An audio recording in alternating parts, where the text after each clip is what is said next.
আমি আপনাদের সামনে কোরআনে কারিম থেকে একটা আয়াতের টুকরা তেলাওয়াত করেছি এবং হাদিস শরীফ থেকে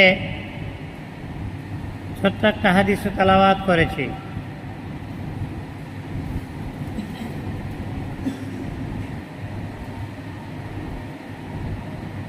যাদের বুঝে এসেছে বোঝার বাকি নাই, আলোচনাটা আমার কোন দিকে যাচ্ছে।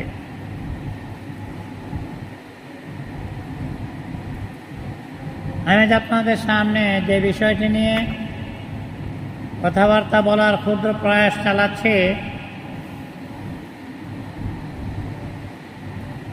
সেটা হলো মৃত্যু।